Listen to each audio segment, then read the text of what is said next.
Advance learning ইনস্টিটিউটের পক্ষ থেকে তোমাদের প্রত্যেককে জানাই স্বাগত। আশা করি তোমরা প্রত্যেকেই খুব ভালো আছো এবং সুস্থ আছো। তো আজকে কোনো রকম কোনো টপিক নিয়ে বা ইউনিটের কোনো ক্লাস নয় বা কোনো প্রশ্নোত্তর পর্ব আলোচনা নয়, তার থেকেও বেশি কিছু যেটা তোমাদের এই মুহূর্তে ঠিক দরকার সেই বিষয়টা নিয়ে কিন্তু আজকে আমি আলোচনা করব। তো প্রত্যেকে নিশ্চয়ই বুঝতেই পারছো যে আজকে আমাদের আলোচনার বিষয় কি।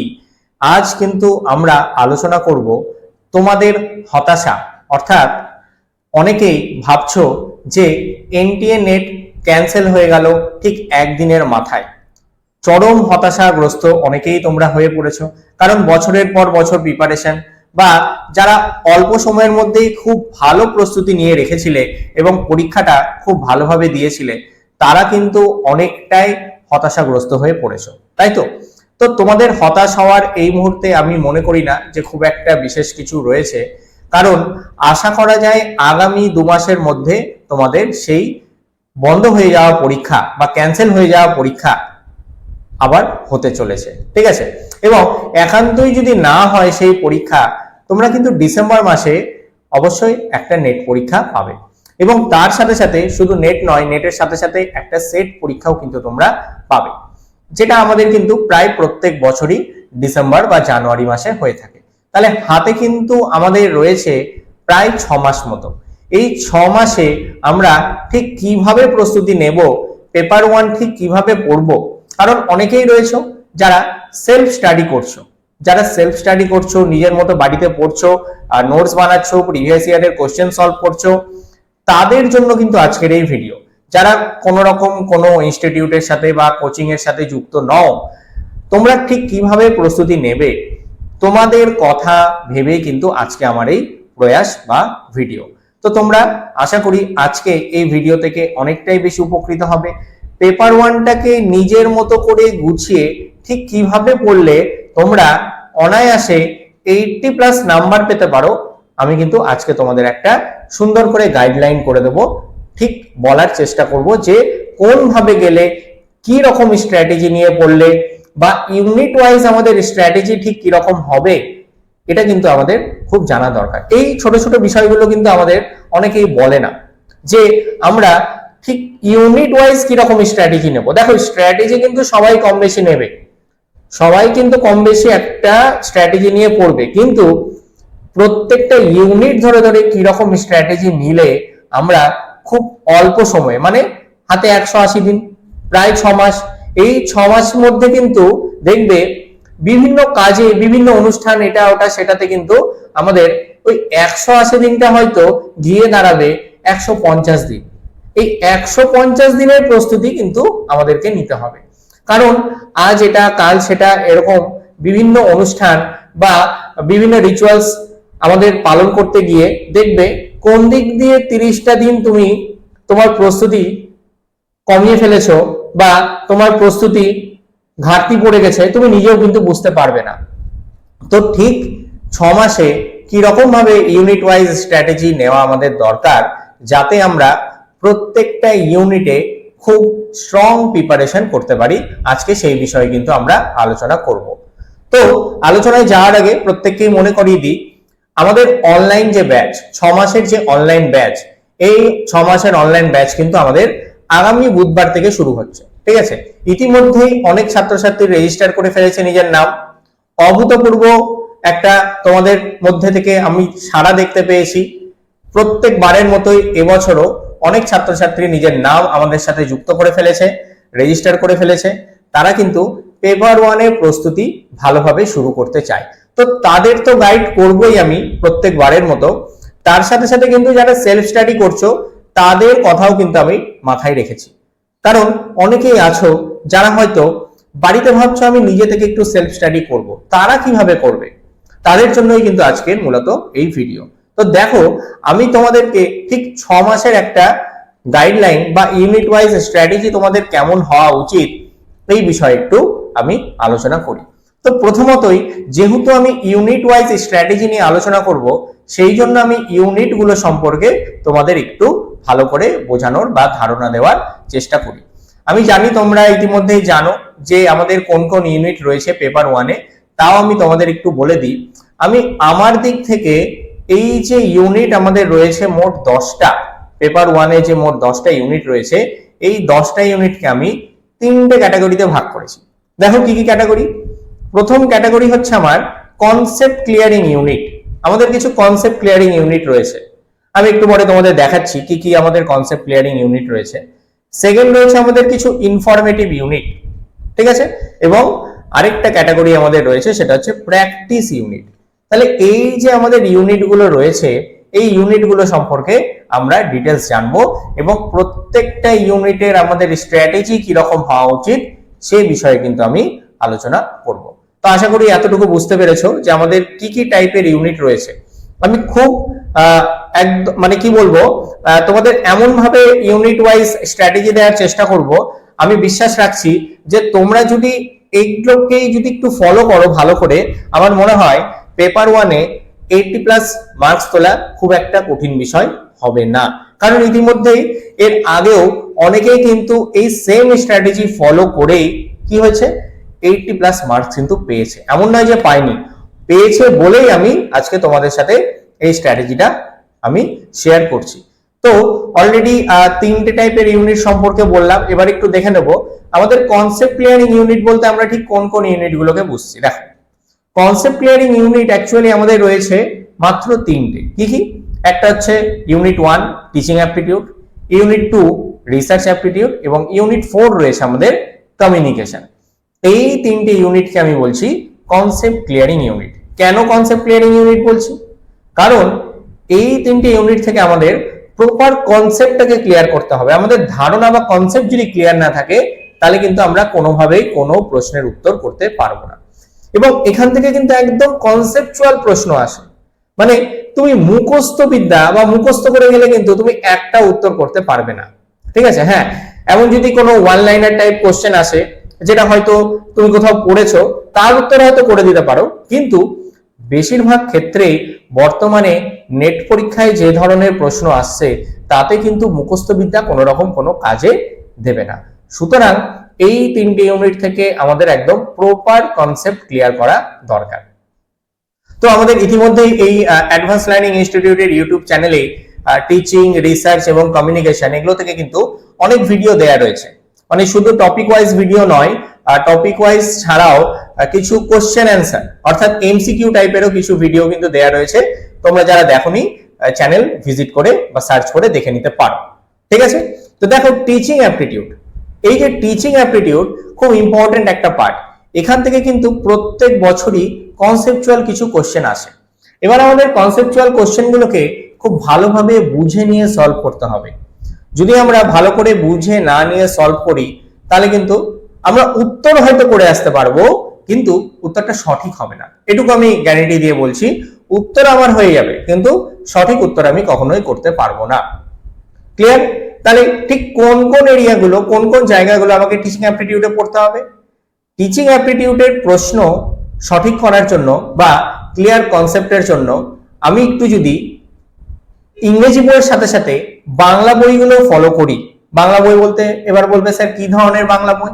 দেখো, বাংলা বই বলতে আমাদের বিএড এ যে সমস্ত বইগুলো পড়ানো হয়, পেডাগজি রিলেটেড যে বিষয়গুলো রয়েছে সেই ধরনের বই যদি আমরা ফলো করি, বা এডুকেশনের টিচিং লার্নিং সম্পর্কিত বেশ কিছু বই বাজারে রয়েছে, সেই বইগুলো যদি আমরা একটু ফলো করি, আমার মনে হয় কনসেপ্টটা ক্লিয়ার হতে অনেক বেশি তোমার কি হবে, সাহায্য করবে। কারণ খুব অল্প সময়ের মধ্যে তুমি বাংলার সাথে সাথে ইংরেজিটা পড়ে নিলে বা ইংরেজির সাথে সাথে বাংলাটা দেখে নিলে কি হচ্ছে, তোমার কনসেপ্টটা কিন্তু তাড়াতাড়ি ক্লিয়ার হয়ে যাবে।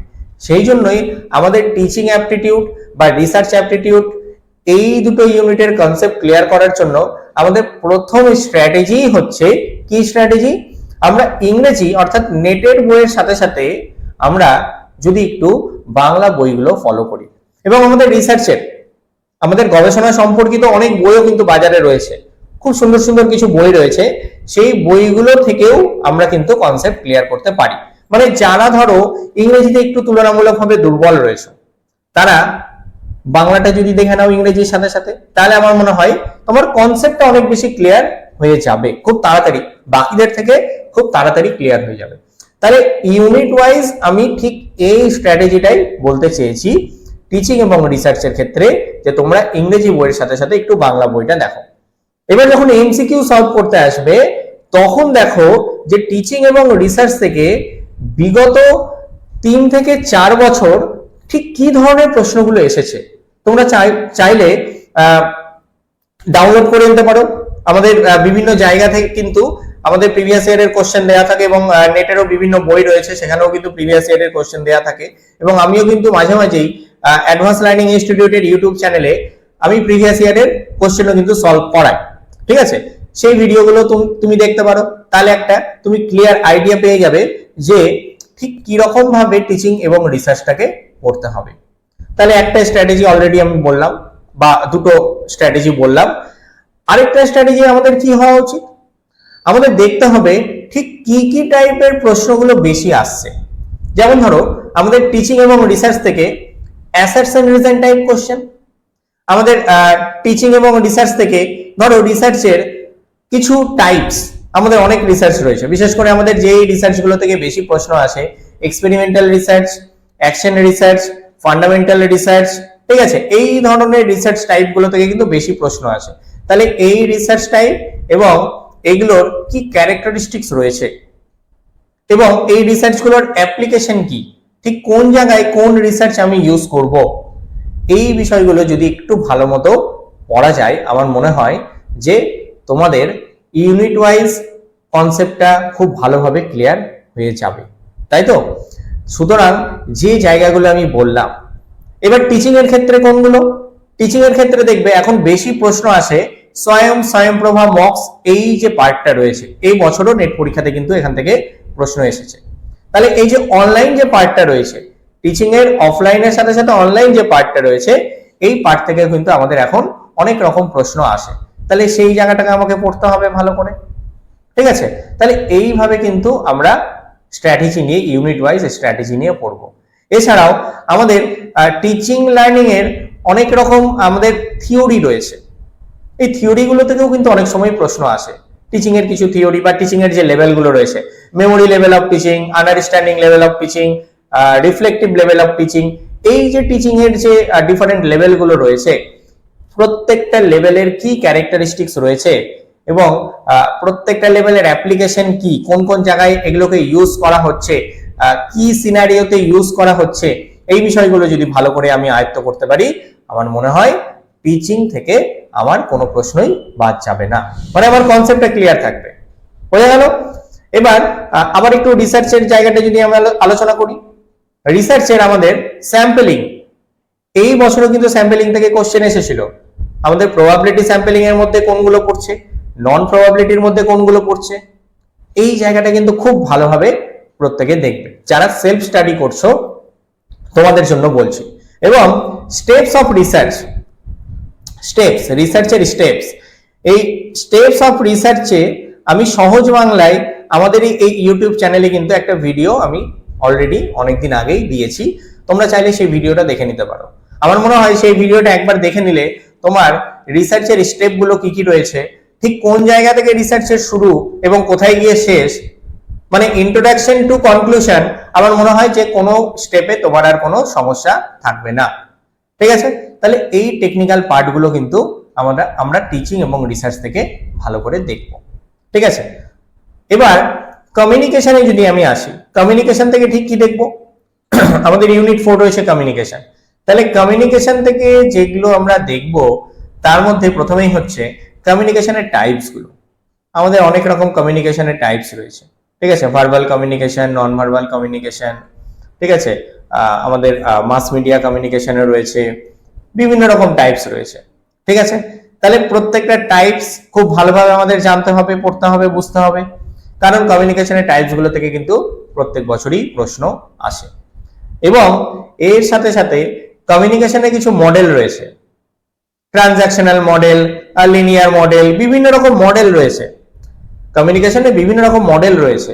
তো মডেল অফ কমিউনিকেশনটা কিন্তু যারা সেলফ স্টাডি করছো তোমাদেরকে বলবো মডেল অফ কমিউনিকেশন কিন্তু ভালোভাবে তোমরা দেখবে।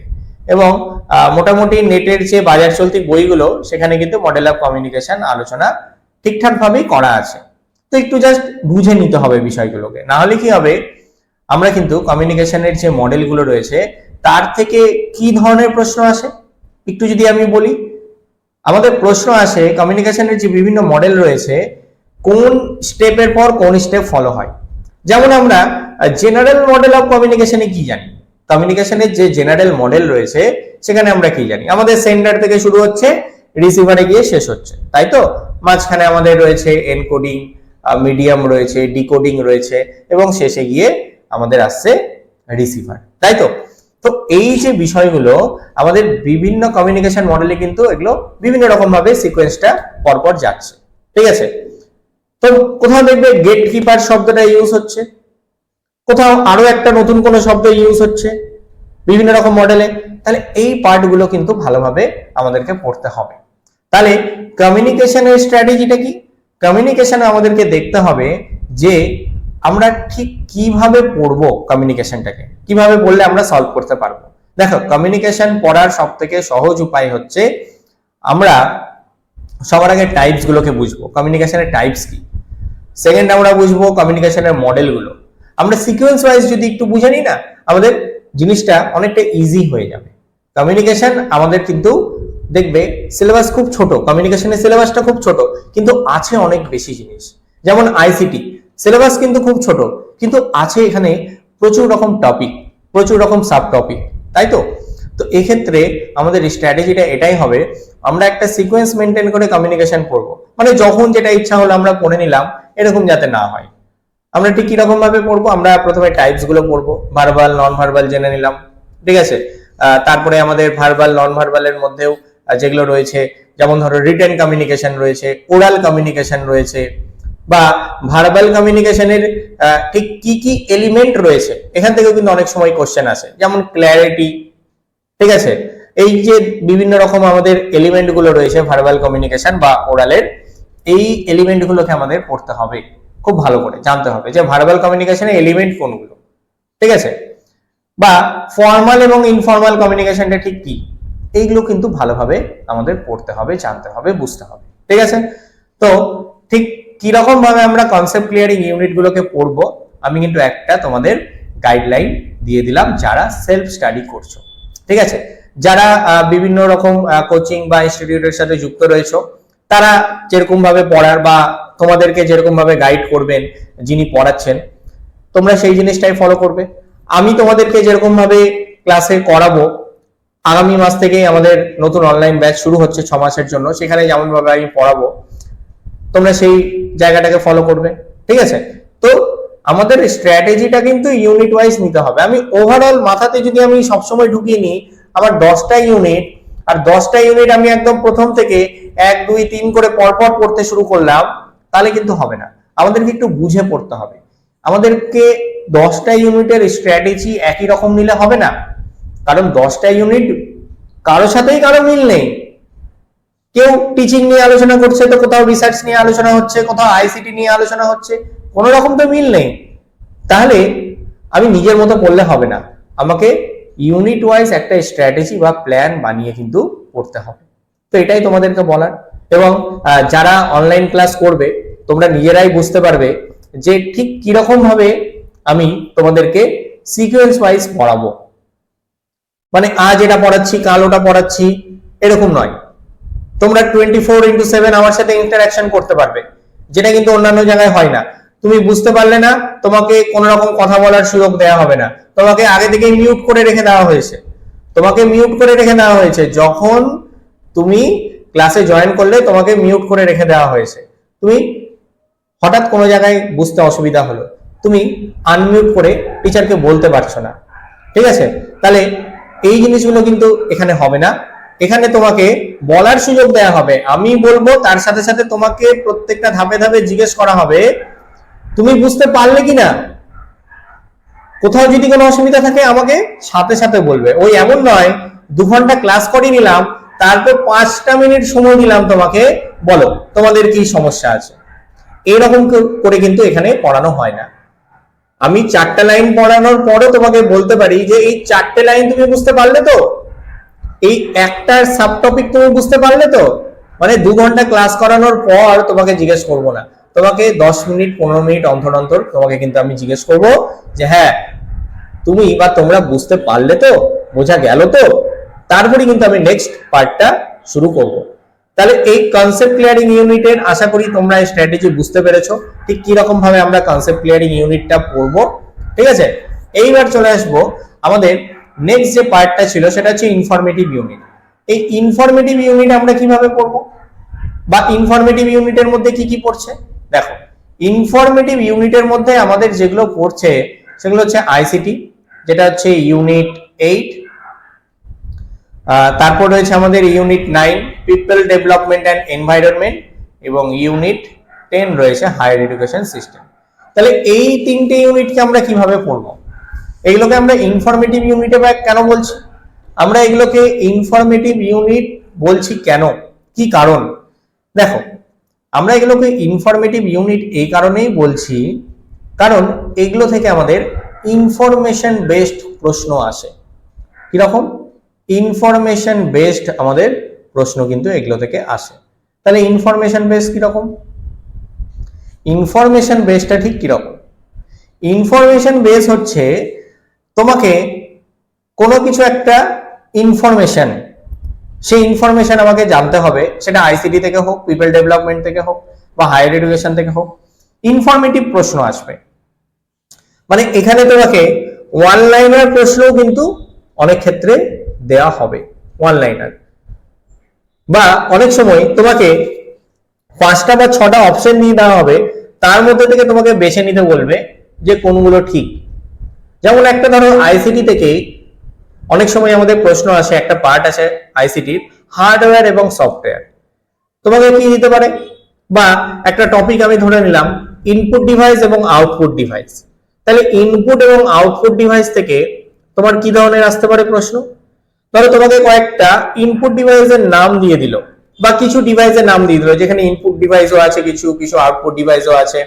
এবার তোমাকে বেছে নিতে বলবে যে এগুলোর মধ্যে কোনগুলো আউটপুট ডিভাইস।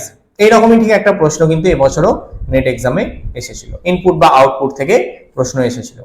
তাহলে এই রকম প্রশ্নগুলো কিন্তু আমাদের এই ইউনিট থেকে সলভ করতে হবে, আইসিটি থেকে। ঠিক আছে, তাহলে আমাদের আইসিটি ইউনিটের স্ট্র্যাটেজি কি হবে?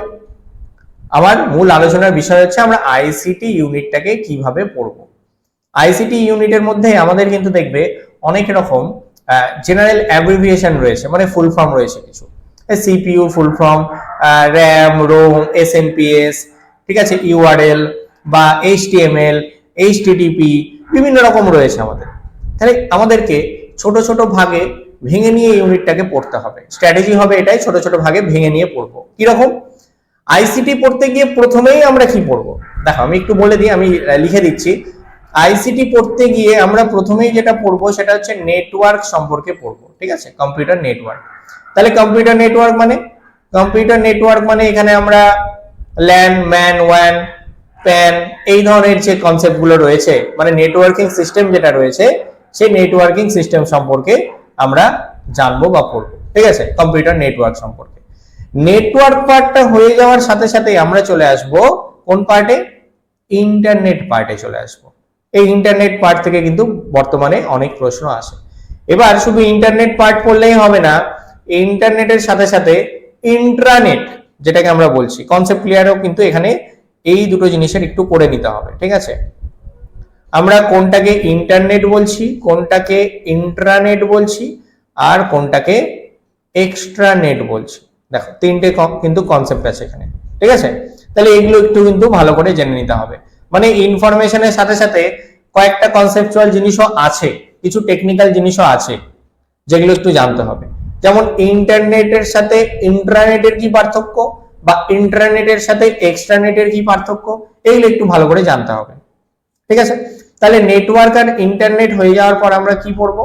আমরা ইমেল পড়বো, ইমেল সম্পর্কে জানবো। দেখো, একটা সিকোয়েন্স কিন্তু বজায় থাকছে। ঠিক আছে, একটা সিকোয়েন্স বজায় রেখে কিন্তু পড়ছি, মানে যেমন তেমন পড়ছি না, আজ হার্ডওয়্যার পড়লাম, কাল নেটওয়ার্ক পড়লাম, এরকম নয়। আমরা আগে নেটওয়ার্কিং সিস্টেম জানবো, নেটওয়ার্কের একটা পার্ট হচ্ছে ইন্টারনেট, ইন্টারনেটের একটা পার্ট হচ্ছে ইমেল। আমরা এইভাবে না সিকোয়েন্স ওয়াইজ যদি পড়ি, আমাদের মনে রাখতেও সুবিধা হবে বিষয়গুলো। ঠিক আছে, তাহলে ইউনিট ওয়াইজ স্ট্র্যাটেজি এটাই হবে আইসিটির, আমাকে সিকোয়েন্স ওয়াইজ পড়তে হবে, তাহলে বিষয়টা আমার ভালো করে মনে থাকবে। এবার ইমেলের মধ্যে অনেক কিছু রয়েছে, আমাদের ইমেলের মধ্যে কিন্তু অনেক কিছু রয়েছে। যেমন কি রয়েছে ইমেলের, আমরা একটা ইমেলের স্ট্রাকচার বা ইমেলের বেসিক এলিমেন্ট কোনগুলো। আমরা একটা ইমেল মানে ধরো আমরা জিমেল খুলছি, তাহলে জিমেলে আমরা কি দেখতে পাই? জিমেলে আমরা উপরে ইনবক্স দেখতে পাই, আউটবক্স থাকে, সেন্ট বক্স থাকে, ঠিক আছে, স্পাম থাকে, এরকম অনেক কটা অপশন দেখতে পাই। বা আমরা যখন একটা ইমেল কাউকে পাঠাচ্ছি, মেল কাউকে পাঠাচ্ছি, সেক্ষেত্রে আমরা আমাদের যে স্ট্রাকচার, মেলের যে স্ট্রাকচার কি থাকে, কি রকম স্ট্রাকচার, টু নিয়ে সিসি, বিসিসি, এগুলো থাকে তো, carbon copy, blind carbon copy থাকে এই জিনিসগুলো। তাহলে এগুলো কি, ঠিক কি জিনিস, এগুলো কিন্তু আমাদের জানতে হবে এই আইসিটি ইউনিটের মধ্যে। তাহলে একটা সিকোয়েন্স বজায় রেখে আমার পড়াটা হলো। তাহলে ইমেল হয়ে যাওয়ার পর আমরা কিসে আসবো? ইমেল হয়ে যাওয়ার পর আমরা পড়বো হচ্ছে আইসিটি ইউনিটের হার্ডওয়্যার এবং সফটওয়্যার সম্পর্কে। দেখো একটা জিনিস বলি, আমাদের আইসিটি ইউনিটে কিন্তু হার্ডওয়্যার এবং সফটওয়্যার যে পড়তে হবে কোথাও কিন্তু সিলেবাসে লেখা নেই, কিন্তু দেখবে প্রত্যেক বছরই হার্ডওয়্যার এবং সফটওয়্যার থেকে কিছু না কিছু প্রশ্ন অন্তত একটা হলেও আসে। তাহলে আমরা হার্ডওয়্যার এবং সফটওয়্যার পার্টটা ভালো করে পড়বো। এবার এর মধ্যে আমরা সফটওয়্যার পার্টটা বেশি গুরুত্ব দিয়ে পড়বো। কেন? কারণ আমাদের কিছু সফটওয়্যারের ক্যাটাগরি রয়েছে, অ্যাপ্লিকেশন সফটওয়্যার রয়েছে, ঠিক আছে, অপারেটিং সিস্টেম রয়েছে, ঠিক আছে, বিভিন্ন রকম রয়েছে আমাদের সফটওয়্যারের পার্টগুলো। তাহলে কোনটা কি ধরনের সফটওয়্যার, কোনটা কি ধরনের সফটওয়্যার, এগুলোকে কিন্তু ভালো করে জানতে হবে। তাহলে সিকোয়েন্স অনুযায়ী আমরা পড়লাম হার্ডওয়্যার সফটওয়্যার, এবং সবার শেষে কি পড়বে? সিলেবাসে যেটা আছে সেটা কি আছে সিলেবাসে, সবার শেষে দেখবে আছে digital initiative in higher education. কিছু ডিজিটাল ইনিশিয়েটিভ আছে, তাই তো? তাহলে এটা কি ডিজিটাল ইনিশিয়েটিভটা? কি ডিজিটাল ইনিশিয়েটিভ হচ্ছে উচ্চশিক্ষার ক্ষেত্রে যে সমস্ত কিছু কর্মসূচি গ্রহণ করা হয়েছে বা উদ্যোগ নেওয়া হয়েছে, ডিজিটালি কিছু উদ্যোগ নেওয়া হয়েছে। যেমন দেখবে তোমরা পড়ে থাকবে ই কল্প, ই বিদ্যান, ক্যাম্পাস কানেক্ট, এই ধরনের কিছু আমাদের ইনিশিয়েটিভ রয়েছে যেগুলো ডিজিটালি উচ্চশিক্ষার ক্ষেত্রে আমাদের নেওয়া হয়েছে, কিছু উদ্যোগ নেওয়া হয়েছে। এগুলো ঠিক কি জিনিস, কোন কাজে লাগছে, কোন ইনিশিয়েটিভ কত সালে নেওয়া হয়েছে, এগুলো কিন্তু ভালো করে আমাদের জানতে হবে। তাহলে এইভাবে আমরা একটা আইসিটি ইউনিটের পড়াটাকে কমপ্লিট করব। তাহলে নিশ্চয়ই তোমরা সিকোয়েন্সটা বুঝতে পারলে, নেটওয়ার্ক থেকে শুরু করে ডিজিটাল ইনিশিয়েটিভে এসে আমরা শেষ করলাম, ঠিক আছে? নেটওয়ার্কে থেকে শুরু করে ডিজিটাল ইনিশিয়েটিভে এসে শেষ করছি, ক্লিয়ার? এইবার আমরা চলে আসব people development and environment, unit 9। তাহলে ইউনিট 9টা কিভাবে পড়বো? আমাদের কয়েকটা জিনিস বেছে নিতে হবে ইউনিট 9 থেকে, যে জায়গাগুলো থেকে বেশি কোশ্চেন আসে। এই পিপল ডেভেলপমেন্ট পড়ার স্ট্র্যাটেজি একটাই, আমি বলে দিচ্ছি, people development and environment unit পড়ার স্ট্র্যাটেজি একটাই। এই একটা স্ট্র্যাটেজি মেনে পড়ো, প্রত্যেকটা প্রশ্ন কমন পাবে। কিরকম আমি বলে দিচ্ছি, কোথা থেকে শুরু করবে।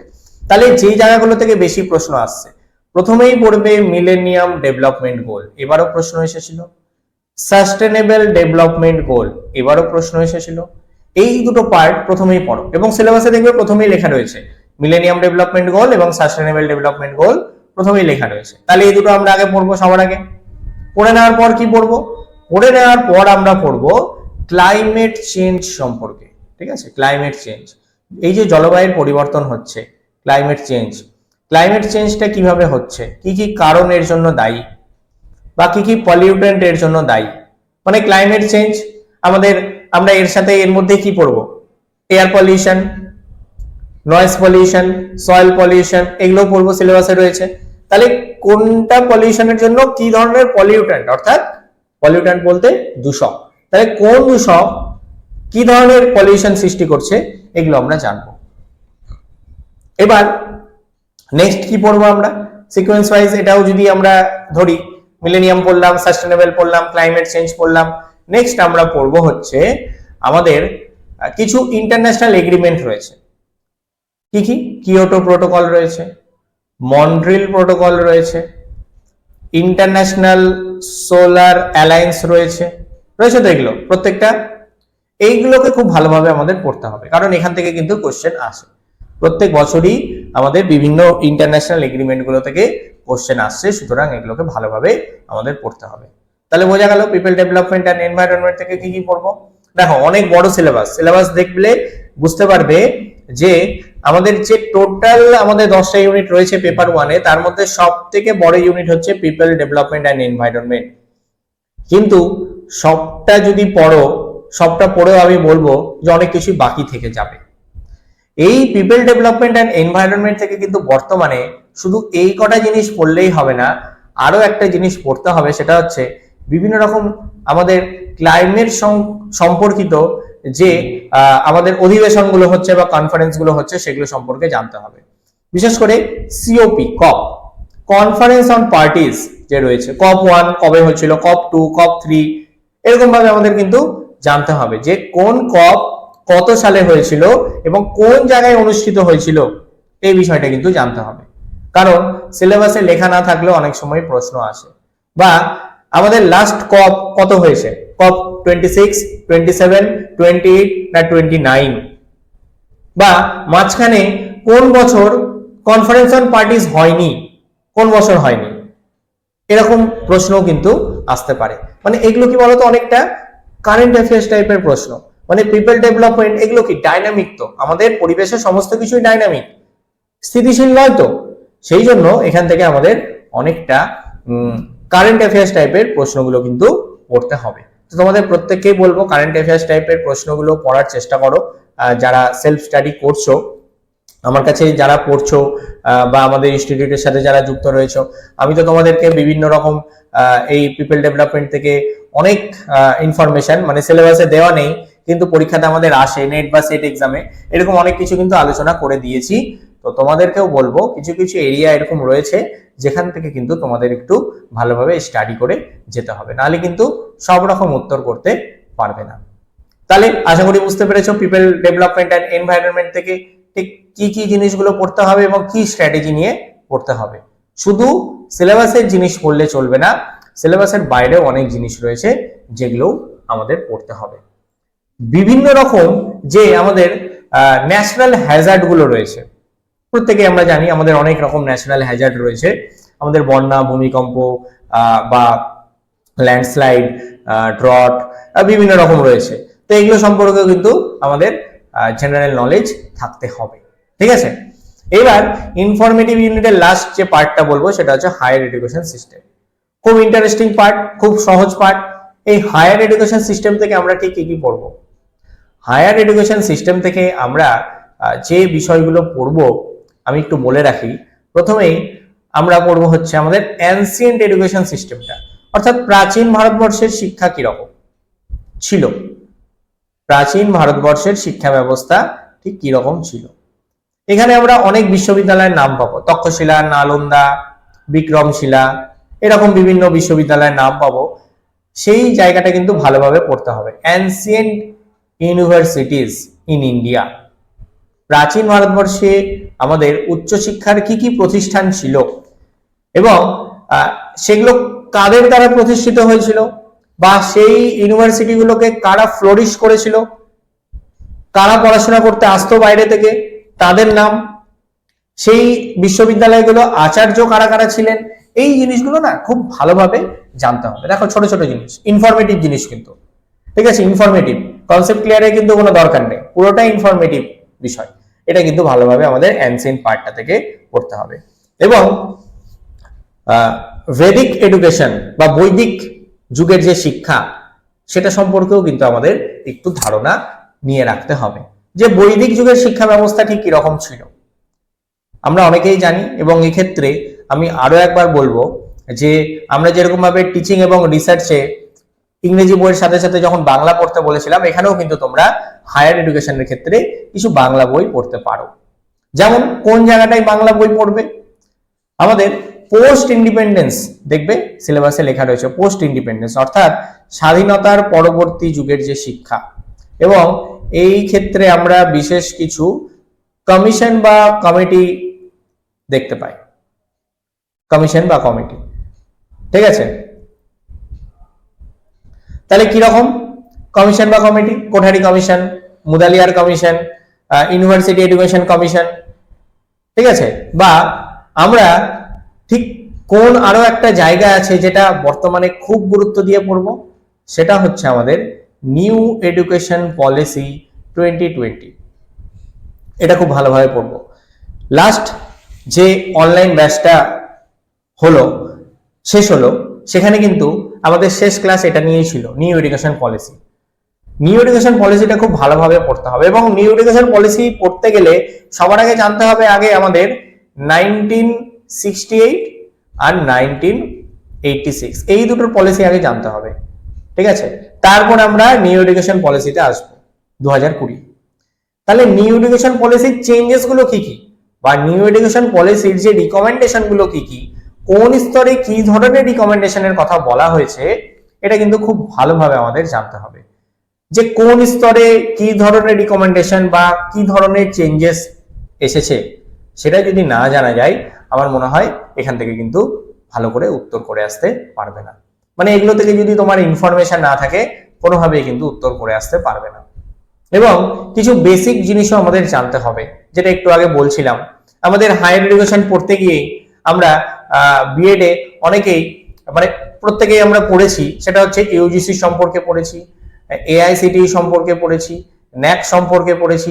এই যে টপিকগুলো রয়েছে, এই টপিকগুলো কিন্তু আমরা বাংলা বই থেকেও পড়ে নিতে পারি।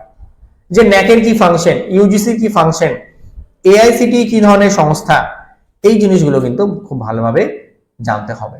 ঠিক আছে, তো আমার মনে হয় যে হায়ার এডুকেশন সিস্টেম থেকে যে জিনিসগুলো আমি বললাম বা যে টপিকগুলো বললাম, সেগুলো যদি একটু ভালো করে পড়ো, আর মনে হয় যারা সেলফ স্টাডি করছো তাদের জন্য খুব ভালো হয়। এবং একটু খাতাতে না নোট করে নিয়ে পড়বে, লিখে পড়বে। এই যে ইনফরমেটিভ ইউনিটটা বললাম, ইনফরমেটিভ ইউনিটের মেন বিষয়টাই হচ্ছে আমাদেরকে একটু খাতাতে লিখে নিয়ে পড়তে হবে। ঠিক আছে, খাতাতে লিখে নেবে, সেলফ রাইটিং, নিজে থেকে নোটস বানানো, সেলফ নোটস তৈরি করা। সেলফ নোটস তৈরি করা হচ্ছে এই ইনফরমেটিভ ইউনিটের মেন বিষয়। ঠিক আছে, তাহলে নিজেরা নোট তৈরি করবে খাতাতে, তাহলে আমার মনে হয় বিষয়গুলো আরো ক্লিয়ার হয়ে যাবে। এবার লাস্ট আসবো আমাদের প্র্যাকটিস ইউনিটগুলো সম্পর্কে। প্র্যাকটিস ইউনিট কোনগুলো? খুব সহজ যে ইউনিটগুলো আমাদের চারটে বাকি থাকলো, comprehension, mathematical reasoning and aptitude, logical reasoning এবং ডাটা ইন্টারপ্রিটেশন। এগুলো হচ্ছে দেখো প্র্যাকটিস ইউনিট। এবার এই প্র্যাকটিস ইউনিটের স্ট্র্যাটেজি কিরকম হবে সেটা নিয়েও আলোচনা করব। তোমরা হয়তো ভাবতে পারো যে প্র্যাকটিস ইউনিটের আবার স্ট্র্যাটেজি কি হবে। হ্যাঁ, এটাই কিন্তু সব থেকে গুরুত্বপূর্ণ। এতক্ষণ ধরে যা বলেছি, কনসেপ্ট ক্লিয়ার এবং ইনফরমেটিভের থেকেও গুরুত্বপূর্ণ হচ্ছে প্র্যাকটিস ইউনিট। কেন কেন এই প্র্যাকটিস ইউনিটের উপর আমি বেশি গুরুত্ব দিচ্ছি? কারণ এই ইউনিটের উপর গুরুত্ব এই কারণেই দিচ্ছি, কারণ এখান থেকে তোমরা ফুল মার্কস পেতে পারো। ঠিক আছে, প্র্যাকটিস ইউনিট থেকে আমরা ফুল মার্কস পেতে পারি। Comprehension, mathematical reasoning aptitude, logical reasoning, data interpretation, কিভাবে প্র্যাকটিস করলে বা কি স্ট্র্যাটেজি নিয়ে পড়লে আমরা ফুল মার্কস পাবো। এই চলো একটু দেখে নিই কি স্ট্র্যাটেজি নিয়ে পড়লে আমরা এই চারটে ইউনিট থেকে ফুল মার্কস পেতে পারি। দেখো, আমি একটু বলি যে তোমরা চেষ্টা করবে প্রত্যেক দিন যে কোনো একটা বিষয় বেছে নেওয়ার। কিরকম? হয় একটা কম্প্রিহেনশন প্রত্যেক দিন করবে, না হলে একটা ডেটা ইন্টারপ্রিটেশন প্রত্যেক দিন করবে, না হলে অন্তত পক্ষে 10টা ম্যাথামেটিক্যাল রিজনিং বা অ্যাপটিটিউড সলভ করার চেষ্টা করবে। কি বললাম? দেখো, একদিনে সবটা করার দরকার নেই। অনেকে তোমাকে বলতে পারে যে না, প্রত্যেক দিনই কম্প্রিহেনশন, প্রত্যেক দিনই ডেটা ইন্টারপ্রিটেশন, প্রত্যেক দিনই ম্যাথামেটিক্যাল রিজনিং সলভ করা। আমি বলবো কোনো দরকার নেই, কোনো দরকার নেই তোমার এতগুলো সলভ করার রোজ। সিম্পলি সলভ করবে যে কোনো একটা পার্ট। হয় আমি বেছে নিলাম কম্প্রিহেনশন, না হলে ডেটা ইন্টারপ্রিটেশন, না হলে 10টা ম্যাথামেটিক্যাল রিজনিং। এবার বেছে নেওয়াটাই যথেষ্ট নয়, বেছে নেওয়াটাই যথেষ্ট নয় যে আমি কোনটা করছি। বেছে নেওয়ার পর মেন ইম্পর্টেন্ট বিষয় হচ্ছে সময় নিয়ে আমাকে কমপ্লিট করা। কিরকম সময়? একটা কম্প্রিহেনশন করছো বা একটা ডেটা ইন্টারপ্রিটেশন করছো, তার জন্য ম্যাক্সিমাম তুমি হাতে সময় নাও 15 minute, not more than 15 minutes. 15 মিনিটের বেশি যদি তুমি সময় নাও, তাহলে পরীক্ষাতে কিন্তু কমপ্লিট করে আসতে পারবে না। 15 মিনিট যদি সময় তুমি হাতে রাখো আমার মনে হয় তাহলেই যথেষ্ট। কারণ এর বেশি সময় যদি তুমি কম্প্রিহেনশন বা ডেটা ইন্টারপ্রিটেশনে দাও তাহলে পরীক্ষাতে পুরোটা কিন্তু সলভ করে আসতে পারবে না। মানে যে 150টা প্রশ্ন থাকবে তুমি কিন্তু সলভ করে আসতে সবটা পারবে না, দেখবে কিছু না কিছু পার্ট বাদ থেকে যাবে। মানে এমনও দেখা যেতে পারে 10 থেকে 15টা প্রশ্ন হয়তো তুমি দেখারই কোনো সুযোগ পেলে না, মানে কম্প্রিহেনশন এবং ডেটা ইন্টারপ্রিটেশন নিয়েই তুমি সময়টা নষ্ট করে ফেলেছো। তাহলে যারা সেলফ স্টাডি করছো তাদের জন্য বলবো কম্প্রিহেনশন, ডেটা ইন্টারপ্রিটেশন বা 10টা ম্যাথামেটিক্যাল রিজনিং বা অ্যাপটিটিউড বেছে নাও। মানে হতে পারে তুমি যেদিন লেটার সিরিজ প্র্যাকটিস করছো সেদিন 10টা লেটার সিরিজই করো, নাম্বার সিরিজ করার দরকার নেই। বা তুমি যদি মনে করো যে আজকে আমি ফ্র্যাকশনের ক্যালকুলেশন গুলো করবো, ভগ্নাংশ, বা আমি আজকে এভারেজের ক্যালকুলেশন গুলো করবো, তাহলে তুমি 10টা এভারেজেরই শুধু ক্যালকুলেশন করো সেদিন। বাকি তোমার ইন্টারেস্ট বের করা বা তোমার টাইম এন্ড ডিসটেন্স করার কোনো দরকার নেই। স্ট্র্যাটেজিটা ফলো রাখো ইউনিট ওয়াইজ, নট টোটাল 10টা ইউনিট একসাথে কি হবে সেটা না। অনেকে তোমাকে 10টা ইউনিটের একসাথে বলবে এইভাবে এতগুলো পড়তে হবে, এত চাপ নেওয়ার কোনো দরকারই নেই। 10টা ইউনিটের স্ট্র্যাটেজি হবে আলাদা আলাদা, প্রত্যেকটারই স্ট্র্যাটেজি আলাদা আলাদা হবে। তাহলে কি বললাম, হয় কম্প্রিহেনশন, না হয় ডেটা ইন্টারপ্রিটেশন, নাহলে ম্যাথামেটিক্যাল রিজনিংটা সলভ করো। তাহলে ম্যাথামেটিক্যাল রিজনিং এ তুমি যে কোনো একটা পার্ট 10টা করে সলভ করার চেষ্টা করো। এবার বলবে স্যার এগুলো কখন করব? দেখো এগুলো তুমি কখন করবে, কোন টাইমে করবে, এগুলো সবসময় চেষ্টা করবে তুমি যখন ফ্রেশ মাইন্ডে আছো। কি বললাম, তুমি যখন ফ্রেশ মাইন্ডে আছো, হ্যাঁ মানে তুমি যখন একদম পড়তে বসছো, তোমার মাইন্ডটা ফ্রেশ আছে, তুমি একটা ফ্রেশ মাইন্ড নিয়ে পড়তে বসেছো, ঠিক আছে, সেই সময় এগুলোকে সলভ করার চেষ্টা করবে। কেন আমি বলছি, কারণ এগুলো সলভ করতে গেলে আমাদের আগে আমাদের মাইন্ডটা ফ্রেশ হওয়ার দরকার খুব। নাহলে আমি 2 ঘন্টা ধরে পড়লাম, তারপরে হঠাৎ করে একটা ডেটা ইন্টারপ্রিটেশন নিয়ে বসে গেলাম, এটা কিন্তু ভুল স্ট্র্যাটেজি। আমি পড়ার শুরুতেই যদি ডেটা ইন্টারপ্রিটেশন ফ্রেশ মাইন্ডে আমি টাইম সেট করে নিলাম, ফোনে টাইমার সেট করে নিয়ে আমি 15 মিনিট সময় নিয়ে আমি একটা ডেটা ইন্টারপ্রিটেশন সলভ করলাম বা একটা আমি কম্প্রিহেনশন সলভ করলাম, দেখবে সঠিক হওয়ার পরিমাণটা অনেক বেড়ে যাবে। সেই জন্য বলবো একটা স্ট্র্যাটেজি মেনটেন করে কি করো, এই ইউনিটগুলো সলভ করার চেষ্টা করো। ঠিক আছে, তাহলে আমাদের প্র্যাকটিস ইউনিটের আমি অলরেডি বলে দিলাম স্ট্র্যাটেজিটা আমার কিরকম হওয়া দরকার। কেন প্র্যাকটিস ইউনিটের স্ট্র্যাটেজি দরকার, কারণ এখান থেকে আমাদের কি বললাম ফুল মার্কস পাওয়ার সম্ভাবনা কিন্তু থাকে। ঠিক আছে, এবার ওভারঅল তোমার একটা দিনের পড়ার স্ট্র্যাটেজি কিরকম হবে সেটা আমি একটু বলি। ওভারঅল তুমি কিভাবে পড়বে, ওভারঅল আমাদের পড়ার যে স্ট্র্যাটেজি পেপার 1 এর ক্ষেত্রে আমি বলি, শুধু পেপার 2 এর ক্ষেত্রে আমি একটু বলে দেবো। ঠিক আছে, পেপার 2 এর ক্ষেত্রেও বলবো, আপাতত আমি পেপার 1 এর ক্ষেত্রে তোমাদের বলি। তোমরা পেপার 1 এ প্রত্যেক দিন 2টা ঘন্টা সময় দাও, তার বেশি নয়, দরকার নেই 2 ঘন্টার বেশি। তোমাকে অনেকে বলতে পারে না অন্ততপক্ষে পেপার 1 3 ঘন্টা 4 ঘন্টা পড়তে হবে, কারণ অজানা অনেক জিনিস রয়েছে। পেপার 1 তো আমরা গ্রাজুয়েশন বা মাস্টার ডিগ্রিতে কিছু পড়ে আসিনি, আমরা নেট সেট পরীক্ষা দেওয়ার জন্যই পেপার 1টা পড়ছি, সেই জন্য এটাতে আমাদের অনেক বেশি সময় দিতে হবে। এটা তোমাকে অনেকে বোঝাবে হয়তো, আমি মনে করি দরকার নেই। তুমি 2 ঘন্টা মাত্র সময় দাও পেপার 1 এর জন্য, সারাদিনে 24 ঘন্টায় মাত্র 2 ঘন্টা তুমি সময় দাও পেপার 1 এর জন্য। এবার এই 2 ঘন্টাটাকে তুমি ভাগ করে নাও 1 আওয়ার 1 আওয়ার করে। কিরকম ভাগ, 1 ঘন্টা তুমি কনসেপ্ট ক্লিয়ার করো। ঠিক আছে, কনসেপ্ট ক্লিয়ার বলতে তুমি টিচিং অ্যাপটিটিউডের একটা টপিক বেছে নিলে। কিরকম টপিক, ধরো তুমি আজকে পড়লে অনলাইন মেথড গুলো, স্বয়ংপ্রভা মক্স, তুমি 1 ঘন্টার মধ্যে চেষ্টা করো যে স্বয়ংপ্রভা মক্স এই 3টে টপিক পড়ে নেওয়ার, কারণ খুব ছোট টপিক স্বয়ংপ্রভা মক্স, লিমিটেড কয়েকটা জিনিস পড়লেই হয়ে যায়। তাহলে তুমি 1 ঘন্টা স্বয়ংপ্রভা মক্স পড়ে নিলে, পড়ে নেওয়ার পর তুমি বাকি 1 ঘন্টা কি করবে, এই যে স্বয়ংপ্রভা মক্স তুমি পড়লে এটা প্র্যাকটিস করো। কি প্র্যাকটিস, এমসিকিউ প্র্যাকটিস।